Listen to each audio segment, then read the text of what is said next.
Guys, आज के इस वीडियो में हम बहुत ही जबरदस्त टॉपिक को कवर करने वाले हैं और ये एक ऐसा टॉपिक है जो जल्दी कोई नहीं बताता है स्पोकन इंग्लिश में और ना ही हमें स्कूल में सिखाया गया है। लेकिन आज मैं आपको ये सारी चीजें बताऊंगी। आप जब अपनी मर्जी से कोई काम करते हो या कोई काम मजबूरी में करते हो, उन दो सेंटेंसेस के बीच में डिफरेंस क्या होता है, उसके इंग्लिश हम ट्रांसलेट कैसे करते हैं, सारी चीजें हम सीखने वाले हैं बहुत ही इजी वे में। तो अगर आप वीडियो में एंड तक बने रहते हैं तो कभी भी आपको इंग्लिश बोलने में दिक्कत नहीं होगी, क्योंकि जब तक आपकी बेसिक चीजें स्ट्रांग नहीं होगी तब तक आप एडवांस लेवल वाली इंग्लिश कैसे सीख पाइएगा। तो आज के इस वीडियो में आपको बेसिक चीजें मैं सिखाने वाली हूँ। वो बेसिक चीजें अगर आपकी स्ट्रांग रहती है तो आप एडवांस लेवल की इंग्लिश बहुत ही आसानी से समझ सकते हो।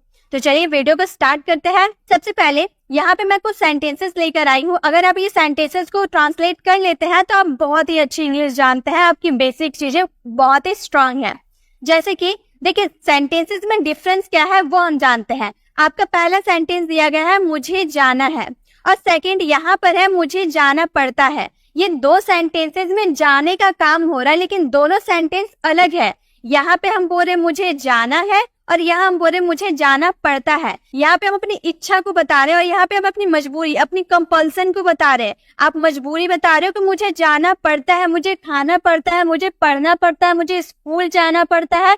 तो जब आप किसी मजबूरी को बताओगे तो उसकी इंग्लिश कैसे बनाएंगे? जब आप अपनी इच्छा से कोई काम करोगे, मुझे खाना है, अपनी इच्छा से खाना है, मुझे स्कूल जाना है, अपनी मर्जी से जाना है, मुझे स्कूल जाना अच्छा लगता है तो मुझे अपनी मर्जी से स्कूल जाना है, मुझे इंग्लिश बोलना है। आपको कोई मजबूरी से नहीं बोलना है। तो अपनी इच्छा से कोई काम करना या फिर मजबूरी से कोई काम करना, उन दो सेंटेंसेस में क्या डिफरेंस है, जब तक आपको ये नहीं पता चलेगा आप कोई सेंटेंस कैसे बना पाओगे।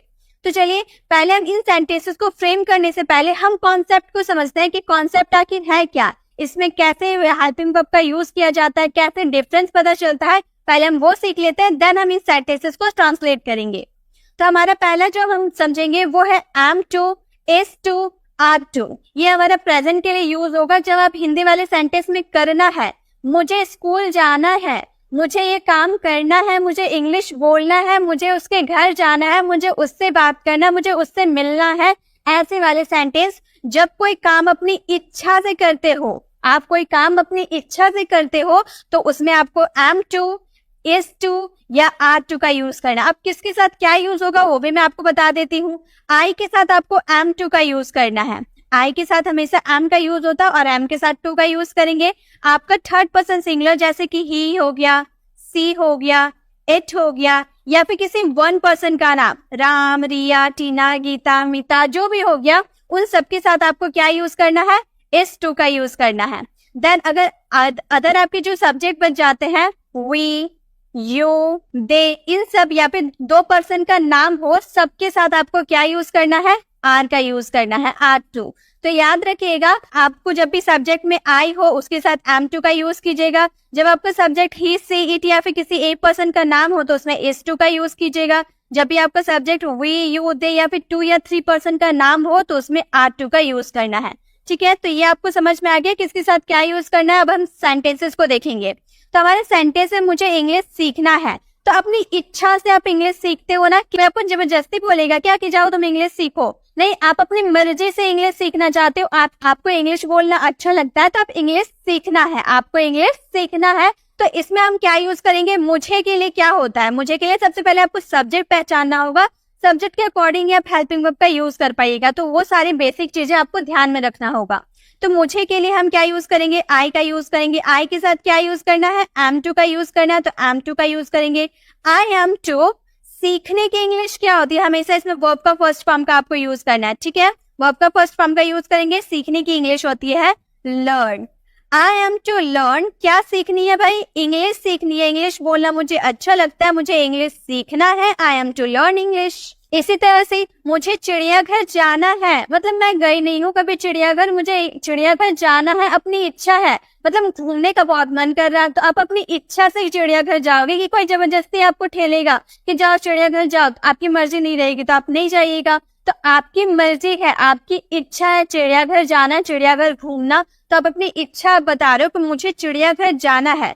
तो मुझे के लिए क्या लगाएंगे, आई लगाएंगे। आई के साथ क्या यूज करना है, एम टू का यूज करना है। आई एम टू, जाने के लिए go. I am to go to the zoo, चिड़ियाघर यानी कि जू।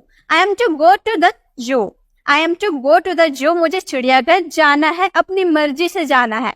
उसी तरह से उसे मुझसे बात करनी है, उसे मुझसे बात करनी है, तो उसकी मर्जी होगी बात करने की, तभी तो वो मुझसे बात करेगी। नहीं तो जबरदस्ती किसी को कॉल लगा के हम उसे जबरदस्ती तो बात नहीं करेंगे। तो उसकी मर्जी होगी मुझसे बात करने की, तो उसे मुझसे बात करनी है, उसकी इच्छा है। तो उसे के लिए किसी गर्ल की बात कर लिए तो हम सी का यूज करेंगे। सी के साथ क्या यूज करेंगे? इस का यूज करेंगे, क्योंकि थर्ड पर्सन सिंगुलर के साथ इस टू का यूज होता है। तो हम बोलेंगे सी इज टू, ठीक है, करनी है इसलिए इस टू का यूज किए। टॉक टू मी, बात करने के लिए टॉक टू मी, मुझसे बात करनी है, talk to me. She is to talk to me, उसे मुझसे बात करनी है।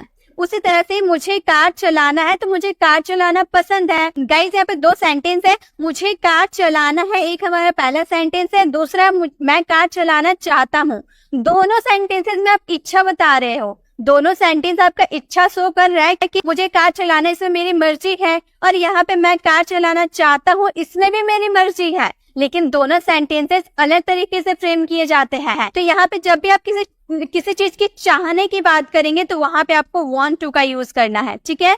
चाहने की बात के लिए want to का यूज करना है। लेकिन यहाँ पे हम चलाने की बात करें कि मुझे कार चलाना है, अपनी मर्जी तो शो कर रहा है लेकिन चाहता हूँ ऐसा नहीं बोल रहा है। तो यहाँ पे इस सेंटेंसेस को कैसे फ्रेम करना है, इसका आंसर आपको कमेंट बॉक्स में करना है। बिल्कुल सिंपल, आपको सब्जेक्ट लगाना, देन आपको जो हेल्पिंग वर्ब यहाँ पे दिया गया है वो हेल्पिंग वर्ब यूज करना है, देन आपको वर्ब का फर्स्ट फॉर्म यूज करना है, एंड द लास्ट आपको ऑब्जेक्ट का यूज करना है, ठीक है। और इसी स्ट्रक्चर को फॉलो करते हुए आपको लास्ट वाले सेंटेंसेस, इस वाले सेंटेंसेस को फ्रेम करना है। तो इसका आंसर आपको कमेंट बॉक्स में देना है। गाइस, आपको सभी स्लाइड का स्क्रीनशॉट लेने की जरूरत नहीं है, आपको सभी जो भी मैं आपको पढ़ा रही हूँ सबकी पीडीएफ मेरे टेलीग्राम चैनल पर मिल जाएगी। अगर आप न्यू है, अभी तक हमारे चैनल को ज्वाइन नहीं किए, तो आप डिस्क्रिप्शन पे दिए गए लिंक पे क्लिक करके हमारे टेलीग्राम चैनल को ज्वाइन कर सकते हैं। चलिए अब इसी के साथ आगे बढ़ते हैं।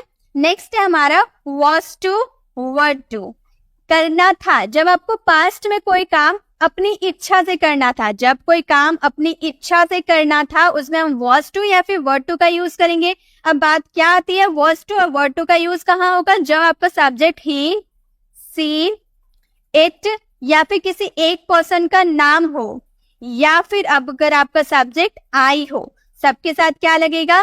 सबके साथ हमें was to का यूज करना होगा। लेकिन अगर आपका सब्जेक्ट we, you या they या फिर किसी 2 पर्सन का नाम हो, 3 पर्सन का नाम हो, जो भी हो, उन सबके साथ क्या यूज करना है? आपको were to का यूज करना है, ठीक है। तो आपको were to और was to कहाँ यूज करना है आपको समझ में आ गया। जैसे हमारा सेंटेंस आप इस तरह के बोलते होंगे ना, मुझे घर जाना था, मुझे आम खाना था, मुझे उससे बात करना था, उसे मेरे घर आना था, मतलब आप अपनी इच्छा से वो काम आपको पास्ट में करना था। ऐसे वाले सेंटेंसेस के लिए was to या फिर were to का यूज करेंगे। जैसे मुझे घर जाना था, इच्छा थी भाई मुझे घर जाना। किसकी इच्छा नहीं होती है घर जाना? सभी की इच्छा होती है घर जाना। तो मुझे घर जाना था, इसके लिए हम बोलेंगे आई के साथ क्या लगेगा? मैंने अभी बताया was to लगेगा। तो हम बोलेंगे I was to go home, I was to go home, मुझे घर जाना था। सभी की इच्छा होती है, अब कितने दिन भी बाहर घूम लो, कहीं भी हॉस्टल में रह लो या फिर कहीं भी रह लो, लेकिन सुकून अपने घर में जाकर नहीं मिलता है। कोई ऐसा नहीं होता जिसे अपने घर जाना अच्छा नहीं लगता, सब अपनी इच्छा से ही घर जाते हैं। तो मुझे घर जाना था, हम बोलेंगे I was to go home। यहाँ पे आप कभी भी ये मत बोलेगा I had to go home। अगर आप had का यूज करेंगे तो मतलब आपको मजबूरी में घर जाना था। अब ऐसा तो नहीं है कि आप मजबूरी में घर जाते होंगे, ऐसा तो नहीं है, आप अपनी मर्जी से घर जाते होंगे। तो आप बोलेगा I was to go home, ठीक है। नेक्स्ट हमारा सेंटेंस है, उसे पढ़ाई नहीं करनी थी। नेगेटिव सेंटेंस से पढ़ाई नहीं करनी थी। अब जो बच्चे होते हैं उन्हें पढ़ाई करना तो अच्छा लगता नहीं, वो अपनी इच्छा से तो पढ़ाई करते नहीं है, उसका इच्छा नहीं था पढ़ने का, तो उसे पढ़ाई नहीं करनी थी। उसे किसी बॉय की बात करेंगे तो बोलेंगे ही के साथ was to का यूज करना है, और was और to के बीच में हमें not का यूज करना है, ठीक है। तो हम यहाँ पर not का यूज करेंगे, देन हमें to का यूज करना है। He was not to study, he was not to study, उसे पढ़ाई नहीं करनी थी, ठीक है। उसी तरह से तुम्हें सोना था, तो सोना था तो आप अपनी मर्जी से सोओगे, किसी के फोर्स से तो आप नहीं सोओगे, कोई जबरदस्ती तो आपको नहीं सुला देगा भाई सो जा तुम, तो किसी की जबरदस्ती से आप नहीं सोओगे, आप अपनी मर्जी से सोओगे। तो तुम्हें सोना था, तुम्हें हमारा सब्जेक्ट हो गया यू, हम बोलेंगे यू के साथ क्या लगाना है? were to का यूज करना है। तो हम बोलेंगे You were to sleep. You were to sleep. तुम्हें सोना था. अब है मुझे आम खाना था. अब मुझे आम खाना अच्छा लगता है तो मैं क्या बोलूंगी? मैं अपनी इच्छा से खाऊंगी ना. मुझे आम खाना अच्छा लगता है तो मैं अपनी इच्छा से खाऊंगी. तो मुझे आम खाना था, इसकी इंग्लिश आपको ट्रांसलेट करके इसका आंसर आपको कमेंट बॉक्स में करना है. ठीक है. तो जब भी आपको प्रेजेंट में कोई काम अपनी इच्छा से अगर आप करते हो तो उसमें आपको am to, is to या फिर are to का यूज करना है. और अगर आप कोई काम पास्ट में अपनी इच्छा से करना चाहते हो तो उसमें आपको was to या फिर were to का यूज करना है. किसके साथ क्या यूज होगा यहाँ पे मैंने लिख दिया है, तो आप उसे जरूर देख लीजिएगा. ठीक है. तो हम लोगों ने दो चीज कवर किया कि एक, अगर प्रेजेंट में कोई काम इच्छा से करना है तो उसमें is am are to का यूज करेंगे. अगर आपको पास्ट में कोई काम इच्छा से करना था तो उसमें was to या were to का यूज करेंगे. लेकिन अगर काम आपको कोई मजबूरी में करना पड़ा तो उसमें क्या यूज करेंगे वो भी देखते हैं. तो गाइस, जब कोई काम आपको किसी मजबूरी में करना पड़ रहा है, आपको मजबूरी में पढ़ना पड़ रहा है, आपको मजबूरी में नौकरी करनी है, आपको मजबूरी में नौकरी करनी पड़ रही है, आपको मजबूरी में स्कूल जाना पड़ रहा है, मुझे मजबूरी में पढ़ाना पड़ रहा है, आपको मजबूरी में पढ़ना पड़ रहा है, तो ऐसे वाले सेंटेंस जो आपको मजबूरी में कोई काम करना पड़ रहा है तो उसमें आपको प्रेजेंट के लिए हैज टू या फिर हैव टू का यूज करना है, पास्ट के लिए हैड टू का यूज करना है और फ्यूचर के लिए विल हैव टू का यूज करना है.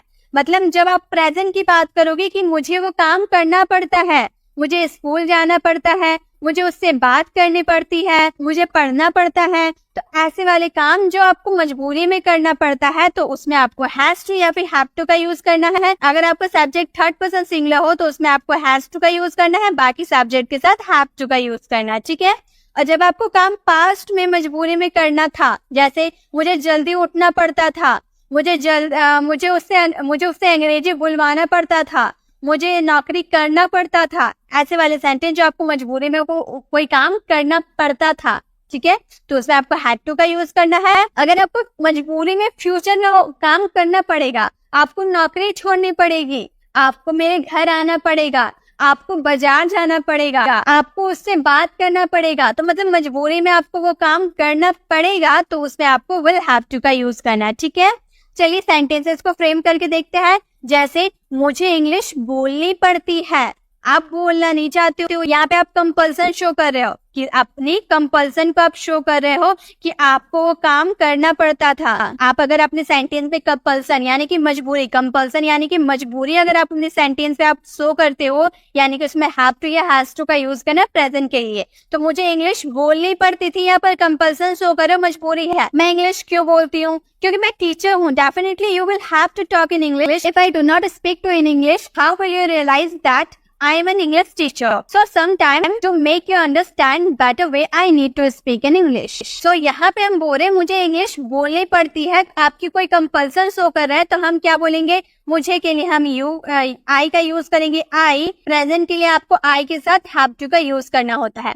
तो आई हैव टू बोलने के लिए हम यूज करेंगे स्पीक का. I have to speak in English. मुझे इंग्लिश बोलनी पड़ती है, मजबूरी है मेरी इंग्लिश बोलना, तो हम उसमें क्या लगाएंगे? हैव टू का यूज करेंगे. ठीक है. जैसे राम को पढ़ना पड़ता था, राम को पढ़ना पड़ता था हम बोल रहे. ठीक है. कोई काम करना पड़ता था, तो मजबूरी में अगर आपको वो काम करना पड़ता था तो उसमें हम हैड टू का यूज करेंगे. बोलेंगे राम के साथ यूज करेंगे हैड टू का. Ram had to study. Ram had to study. Ram को पढ़ना पड़ता था, राम पढ़ना नहीं चाहता था. मान लो वो खेलने के लिए बाहर निकल रहा था, उसकी मम्मी ने उसे देख लिया तो उसे वो काम करना पड़ता था. उसे खाना पड़ता था. मान लो कोई ऐसी डिश है जो आपको पसंद नहीं है, लेकिन आप बाहर गए हो, किसी के घर गए हो, आपको वो खाना पड़ता है. आप अपने घर में वो डिश आप खाते नहीं हो, लेकिन दूसरे घर में जाकर आपको वो डिश खाना पड़ता है, तो उसमें हम बोलेंगे उसे के लिए ही. आपको मजबूरी में खाना पड़ता है तो ही हैज. यहाँ पर प्रेजेंट की बात करें तो हैज का यूज करेंगे. ही के साथ हैज का यूज होता है. He has to eat. उसे खाना पड़ता है, he has to eat.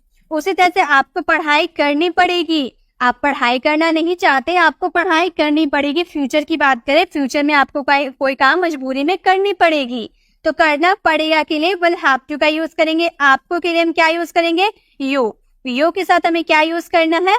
Will have to.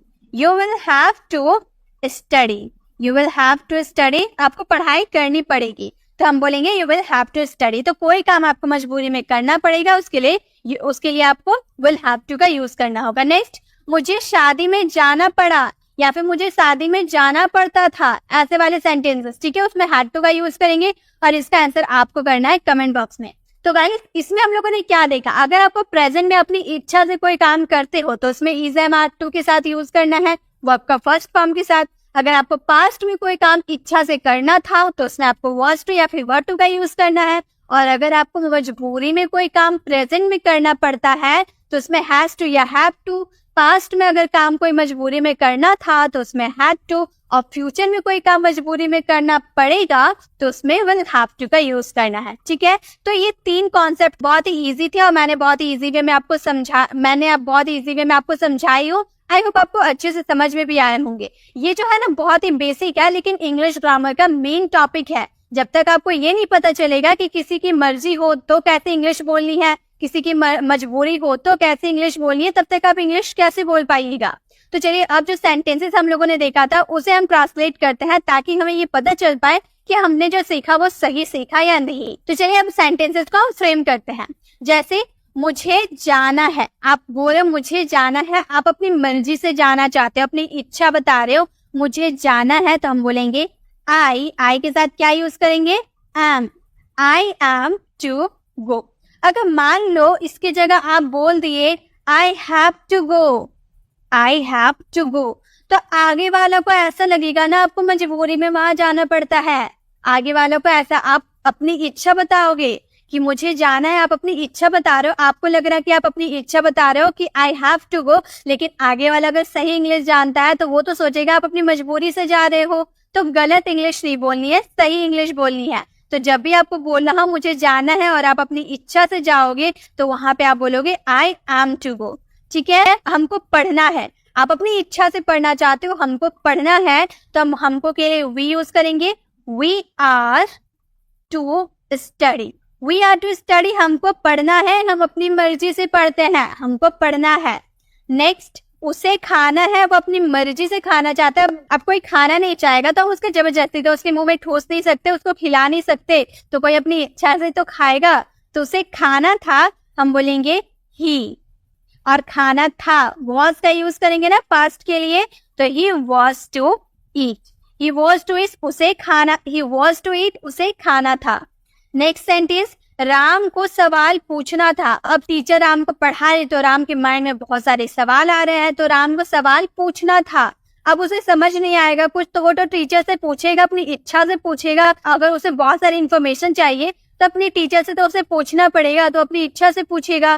तो हम बोलेंगे राम के साथ was का यूज करेंगे पास्ट के लिए, Ram was to ask a question, ask a question, Ram को सवाल पूछना था।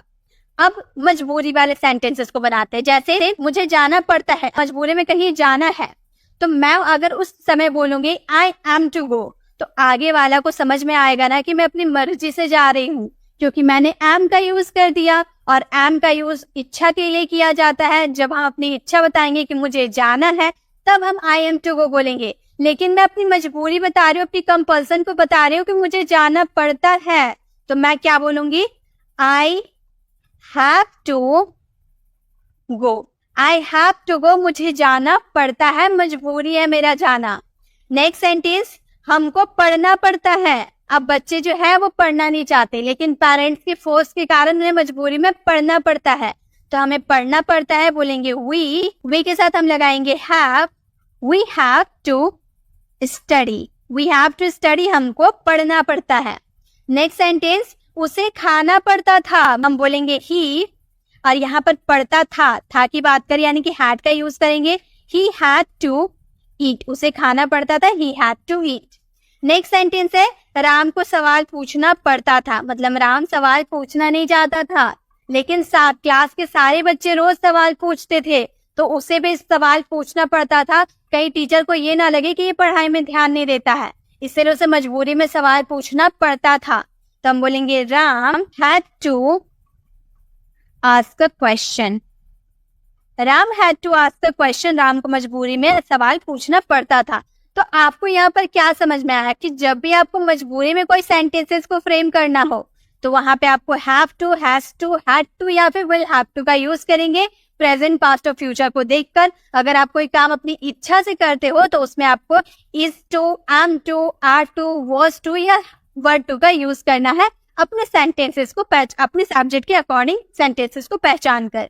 ठीक है, तो आज के इस वीडियो में हम लोगों ने बेसिक चीजों को बहुत ही अच्छे से कवर किया। आई होप आपको सभी चीजें अच्छे से समझ में भी आई होगी। अब आपको वीडियो कैसी लगी कमेंट में बताना बिल्कुल भी ना भूले। अच्छी लगी तो लाइक और इसे ज्यादा से ज्यादा शेयर भी कीजिएगा, क्योंकि बेसिक चीजें तो सभी को सीखनी चाहिए। जब तक बेसिक चीजें स्ट्रांग हुई होगी तब तक हम एडवांस लेवल की इंग्लिश नहीं बोल सकते। गाइस, यहाँ पे हम लोगों ने सब में वर्ब के फर्स्ट फॉर्म का यूज किया, लेकिन वर्ब के तो बहुत सारे फॉर्म होते हैं। वर्ब के 5 फॉर्म होते हैं, V1, V2, V3, V4, V5।